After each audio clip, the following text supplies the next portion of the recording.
Bueno, bienvenidos a un nuevo video del Giro del Cíngulo. En esta ocasión vamos a estar hablando sobre la evaluación de la memoria.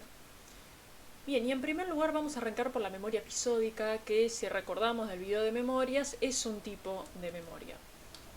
Cuando evaluamos la memoria episódica podemos estar evaluando en primer lugar la codificación, tanto a nivel más fonológico o a nivel semántico, el intervalo de recuerdo, es decir, inmediato versus diferido, que ahora lo vamos a ver en una de las pruebas, la organización del material utilizado, que puede ser verbal o no verbal, que también lo vamos a ver, la organización del material, que puede ser lista de palabras no relacionadas entre sí, pueden ser categorías semánticas, pueden ser listas versus textos, y por último las condiciones de recuperación, recuerdo libre, recuerdo con claves y reconocimiento. Bien, entonces, en primer lugar, dentro de la memoria episódica hay pruebas para la memoria episódica verbal. Y tenemos, en primer lugar, la batería de eficiencia mnésica modificada, que bueno, justamente para memoria episódica verbal. En este caso, el objetivo del evaluado es retener y repetir en forma inmediata y diferida la mayor cantidad de datos de un relato presentado verbalmente. Entonces se le va a dar la consigna. Le voy a leer un pequeño relato, quiero que preste atención y que inmediatamente después de que termine de leerlo me cuente todo lo que se acuerde. Ahora bien, como hay una forma inmediata y una forma diferida, la inmediata es yo le leo la consigna e inmediatamente, como el nombre lo indica, me tiene que decir todo lo que recuerda. La diferida hace relación a que después de 20 o 30 minutos el evaluado tiene que decirle al evaluador todo lo que recuerda. No se le va a volver a leer la consigna, no se le va a dar pistas, sino que simplemente el evaluado tiene que decir todo lo que puede recordar sobre la historia. En este caso hay una puntuación máxima de 12 puntos, medio punto o un punto por el recuerdo de cada una de las palabras subrayadas, que ahora la vamos a ver. Y bueno, como mencionaba anteriormente, el recuerdo diferido es sin nueva lectura, o sea, no se realiza una nueva lectura y después de otras pruebas de interferencia, es decir, en esos 20 o 30 minutos, hasta que el evaluado pueda evocar la historia de manera diferida, bueno, en esos 20 o 30 minutos se realizan otras pruebas. Y acá estamos viendo el relato. Roberto tiene una familia grande, una mujer y 4 hijos, la mujer de Roberto y así sucesivamente. Y cada una de las palabras subrayadas son las palabras que más valor tienen y que hacen a la historia. Entonces lo ideal es que la persona pueda recordar la mayor cantidad de palabras subrayadas que pueda. Bien, por otro lado tenemos el test de aprendizaje auditivo verbal de Rey. Este analiza la retención y evocación inmediata, el aprendizaje verbal de una lista de palabras y la cantidad de ítems que el sujeto recuerda después de una labor de interferencia no mnésica. Ahora, se va a presentar en primer lugar una lista A. La lista A tiene 15 palabras, tigre, tambor, café, caja, etc. Durante 5 ensayos. Después de cada presentación el sujeto debe decir cuáles recuerda. Es decir, yo leo la lista A, leo las 15 palabras, e inmediatamente después el sujeto me tiene que decir qué palabras recuerda. El primer trial, podría decirse, la primera vez que yo leo la lista, el primer ensayo, generalmente evalúa el span atencional.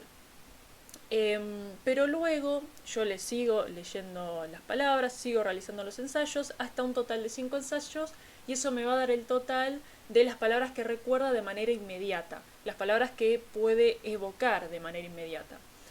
Después se va a leer inmediatamente después de los 5 ensayos de la lista A, se va a leer una segunda lista, la lista B, que también tiene 15 palabras distintas, que actúa como interferencia proactiva. Es decir, yo estoy tratando de recordar las 15 palabras de la lista A y me leen una lista nueva. Yo tengo que adquirir un nuevo conocimiento, digamos, yo tengo que adquirir nuevas palabras que en parte va a actuar como interferencia frente a las palabras que yo ya almacené en la memoria, palabras que yo ya adquirí, palabras de la lista A. En esta lista B también se le pide el recuerdo libre. Bien, acá estamos viendo la lista A y la lista B. Tenemos en la lista A tambor, café, tigre, caja y así sucesivamente. Y en la lista B tenemos otras palabras: mesa, nube, cañón, sapo, etc. Después de la forma inmediata, así como sucedía en el test anterior, vamos a tener una forma diferida que se va a realizar después de los 20 o 30 minutos, en donde yo le voy a pedir al evaluador si me puede decir todas las palabras que recuerde de la lista A, solo de la lista A, la primera lista, la que se repitió varias veces.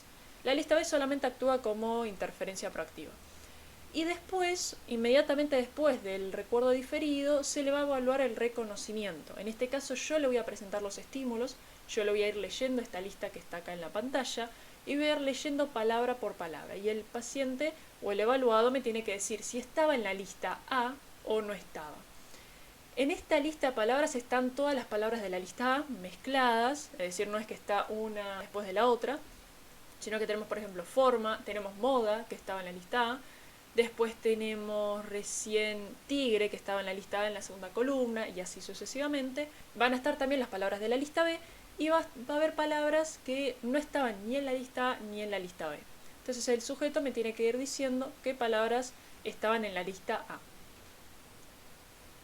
Bien, y con respecto a la memoria episódica, tenemos pruebas para la memoria episódica visual. Y en este caso vamos a arrancar con el test de copia de la figura de Rey. Nosotros estábamos viendo la lista de Rey, ahora vamos a ver la copia de la figura de Rey, que consiste justamente en copiar y luego reproducir de manera inmediata un trazado geométrico complejo que pone en juego la actividad perceptiva, organizativa y analítica. Bien, lo importante en primer lugar por parte del evaluador es observar cómo el sujeto realiza el dibujo, porque bueno, se van a tener en cuenta las distintas estrategias que el sujeto va realizando para poder completar el dibujo, es decir, por dónde comienza y demás. El grado y bueno, también y fidelidad de su memoria visual. Y también esto nos permite poder comparar la capacidad visuoconstructiva y la memoria visual. Y va a haber tres instancias: la copia, el recuerdo diferido y el reconocimiento, como se presentaba también en la lista de Rey. Esta es la figura. Claramente, bueno, se trata de una figura compleja porque tiene muchos cuadrados, muchas líneas, triángulos. Se le presenta esto al evaluado, tiene que copiarlo en una hoja lisa con un lápiz negro y no tiene límite de tiempo, es decir, se puede tomar el tiempo que necesite. Después, luego de los 20 a 30 minutos también se le va a pedir al sujeto que pueda dibujar lo que recuerde. Obviamente no se le va a mostrar la figura, sino que tiene que dibujar lo que pueda. Claramente va a haber zonas que se va a olvidar, porque bueno, esta figura tiene muchas partes, muchas líneas, pero generalmente se acuerdan del círculo, se acuerdan del triángulo en la punta, de esta parte de acá también. Pero bueno, hay algunas otras partes que se suelen olvidar. Y con respecto al reconocimiento, yo le voy a ir mostrando partes de la figura. Por ejemplo, le voy a mostrar este triángulo solito de acá, le voy a mostrar esta parte de acá, y también le voy a mostrar partes que no estaban en la figura. Y como sucedía en la lista de Rey, yo le voy a ir mostrando en este caso elemento de la figura, es decir, elemento por elemento, y me tiene que decir si estaba o no estaba. Por otro lado tenemos los bloques de Corsi. Los bloques de Corsi evalúan el spam visual. También vamos a ver que evalúan la memoria de trabajo visual. Pero bueno, en este caso, con respecto a la memoria episódica visual, tenemos un tablero de 9 cubos numerados por uno de los lados, de manera que el evaluado no pueda ver los números de los cubos, solamente lo ve el evaluador. El examinador hace una secuencia tocando algunos cubos y el sujeto lo debe repetir, ya sea de manera directa o inversa. Y bueno, la puntuación depende del número de bloques. Tenemos acá una imagen de los cubos. Yo, como puedo ver los números, significa que de este lado está el evaluador y del lado de atrás, digamos, del otro lado de la mesa, está el evaluado.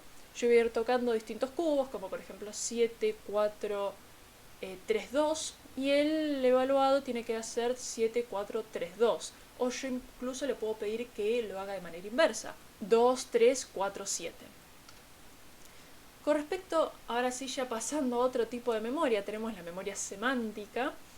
Y vamos a tener el test de denominación de Boston, un test muy conocido que, bueno, justamente consiste en denominar imágenes que se presentan. Por eso es una técnica de denominación por confrontación visual. Yo le presento una imagen, como por ejemplo las que están en la pantalla, la imagen de un banco y el sujeto tiene que decir banco, la imagen de una cama y el sujeto tiene que decir cama. Es una serie de imágenes de mayor a menor frecuencia de uso, las cuales se presentan de manera sucesiva a fin de que el sujeto diga el nombre correspondiente, es decir, que las denomine. Bien, por otro lado tenemos la fluencia semántica, la tarea de la fluencia semántica, que evalúa la capacidad de almacenamiento del sistema semántico, la habilidad para recuperar información archivada, así como la indemnidad de las funciones ejecutivas. Esta tarea se puede realizar de manera aislada, pero también aparece dentro del test de Ladenbrooks, del AC3, en donde aparece la fluencia verbal fonológica y la fluencia verbal semántica. Con respecto a la fluencia verbal fonológica, se le va a leer la consigna. Voy a decirle una letra del abecedario y quisiera que usted dijera o generara la mayor cantidad de palabras que pueda con esa letra, pero que no sean nombres propios de personas o lugares. ¿Está listo? Tiene 1 minuto y la letra es P. Entonces, en este caso, ¿por qué tiene que ser la letra P? Porque, bueno, justamente se está evaluando la fluencia fonológica. Yo le voy a dar una letra particular, en este caso la P, y me tiene que decir palabras que comience con P, la mayor cantidad de palabras que pueda en 1 minuto. Y en este caso la persona va a decir, por ejemplo, papa, pelota, pala, parque, papá, país, paisaje, bueno, etc. Palabras que comiencen con P. Y con respecto a la fluencia verbal semántica, en este caso lo que se van a analizar son categorías semánticas. Ya no tienen que ser palabras que comiencen con la misma letra porque no es una fluencia fonológica, es fluencia semántica. Entonces yo le voy a dar una categoría y en este caso la categoría va a ser la de animales. Entonces le voy a leer la consigna. Ahora nombre todos los animales que pueda comenzando con cualquier letra. ¿Está listo? Tiene 1 minuto. Entonces el sujeto tiene que decir, bueno, perro, gato, o sea, perro empieza con P, pero después pasó a gato que empieza con G, no hay ningún problema. Perro, gato, elefante, rinoceronte, jirafa y así sucesivamente hasta que pase 1 minuto. Claramente que se pueden analizar otras categorías semánticas, se pueden analizar la categoría semántica de utensilios de cocina, de herramientas, de prendas de ropa, de muebles, de plantas, etc. Hay muchísimas más. Bueno, y por otro lado tenemos la memoria de trabajo. En este caso vamos a tener la prueba de dígitos inversos del WISE. En este caso le voy a pedir al sujeto que repita en orden inverso la secuencia de números emitidas por el examinador. Hay un formato en el que el sujeto debe repetir la secuencia en el mismo orden en que la dijo el examinador. Lo mismo que pasaba con los cubos de Corsi. Es más, generalmente también se utiliza para la memoria de trabajo los cubos de Corsi, más que nada para aspectos visuales de la memoria de trabajo. Pero en este caso vendría a ser lo mismo con los dígitos del WISE, la prueba de dígitos del WISE. Yo le leo una serie de números en las que el sujeto me las tiene que leer de atrás para adelante, es decir, de manera inversa, y después le voy a leer otra serie de números que me las tiene que decir en el mismo orden en que yo las dije. En ambas, si el sujeto responde correctamente, se aumenta progresivamente la secuencia de números, lo mismo que pasaba en los cubos de Corsi. Entonces, acá estamos viendo por un lado el cuadro izquierdo, tenemos el orden directo. Yo le leo 1-7, el sujeto me tiene que decir 1-7. Le leo 5-8-2, me tiene que decir 5-8-2. Y del otro lado yo le digo 2-4 y me tiene que decir 4-2. Es decir, tiene que empezar de atrás para adelante. Le digo 6-2-9, me tiene que decir 9-2-6 y así sucesivamente. Por último, tenemos la memoria procedural, que tenemos la copia en espejo. En este caso, se realiza el dibujo de una estrella que se visualiza a través de un espejo. Se realizan ensayos consecutivos contabilizando el tiempo que el sujeto tarda en dibujarla y el número de errores que comete. A medida que va realizando más ensayos, es decir, en el primer ensayo claramente se va a equivocar mucho, le va a costar, va a tomar mucho tiempo realizar la estrella. Esto presenta una gran dificultad y una complejidad.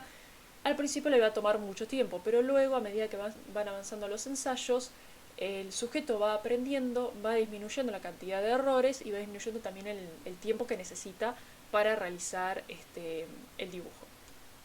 Y por último tenemos las torres de Hanoi.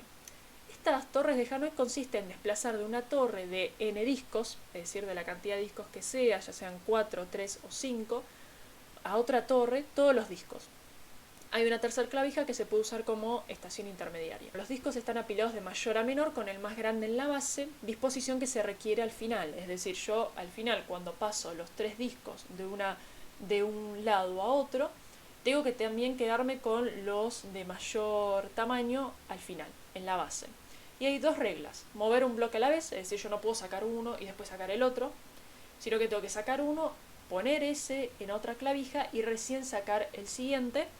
Y un bloque nunca debe situarse debajo de uno más grande. Es decir, yo no puedo tener el primer bloque, que es el más chiquitito, abajo del último, que es el más grande. Claramente esto, como lo vimos con la copia en espejo, implica un aprendizaje, porque a lo largo de los ensayos se va a requerir menos tiempo y menos movimientos que en el primer ensayo. Y bueno, acá estamos viendo una imagen de las torres de Hanoi. En este caso tenemos 5 discos, puede haber 3. Y lo que el sujeto tiene que ir haciendo es pasar de la clavija A a la clavija C todos los discos de tal manera que queden iguales. Es decir, que quede el 5 en la base, después el 4, después el 3, el 2 y el 1. Y la clavija B actúa como intermediario, es decir, yo puedo ir, por ejemplo, apoyando el disco 1, el 2 en la clavija B, puedo el 3 dejarlo en la clavija C y así ir moviendo de tal manera que todos me queden en la clavija C iguales a el inicio, es decir, iguales a la clavija A, con el 5 más abajo, el 4, el 3 y así sucesivamente. Bueno, esto fue todo por este video, acá les dejo la bibliografía y nos vemos en el próximo video del giro del cíngulo.